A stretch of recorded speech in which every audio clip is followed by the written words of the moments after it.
So whenever we look at certain screens, this big picture that I have up front on top is very important.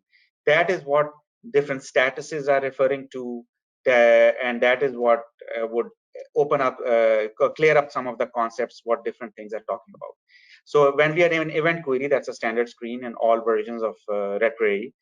So EC status means that we have event and event output logged. That's what EC status means.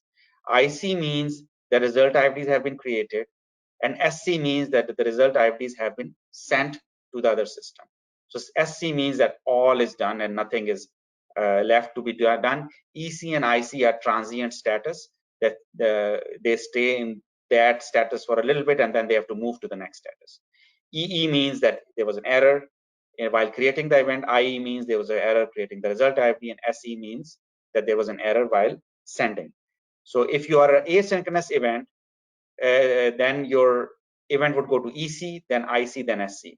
If you did synchronous, then your event would only go to SC or EE. But synchronous except send, that is what we should start thinking more. Then it means that as soon as you log event, it would go to IC status on success, and then another process would send it later. So that is what different statuses refer to when we are looking at various integrator screens. So when another system is sending data to us, then there is a concept of download that comes, is that that system sends us downloads, and downloads could have several inbound IFDs in them. Consider download as somebody sending us a file. Consider download as somebody putting a message on the queue. Those are downloads. And inbound IFDs as that we extract from the download what actual transaction it is, like order segments, and whatnot. So in those cases, the statuses of download are ID means that we know what download it is, like this download came, it had a ship or transaction. If we figure that all out, then it is an ID. From ID, it goes to eproc. So eproc is a transient status, which means that it is just saying that it is logging the event at that time. And then it goes to edone, which means that event has been logged successfully, and error, which means that there was an error. So eproc is a transient status. Nothing should stay in that status for long.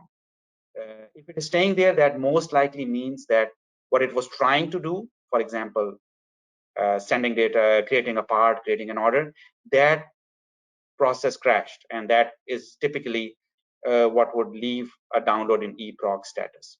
Defining an interface document is a concept of data layout. So that is where you would say that it's a CSV, fixed byte, those make sense. But if you see here, there is no XML here.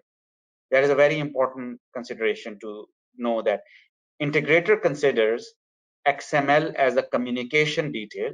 Integrator does not consider XML as an interface document detail, which means that it would store data in one of these formats internally, and then while communicating to the other system is where it would convert it to XML. So that a corollary of that statement is that between CSV and fixed byte, CSV is much better to use. So, for example, if you are creating a result IFD where you are going to just end up creating an algorithm to send data to DCS, for example, or your real intention is to create XML, then at this level, use CSV, don't use fixed byte, because CSVs are more flexible in case of length changes and stuff like that. So always use CSV if your fixed byte is not an actual requirement.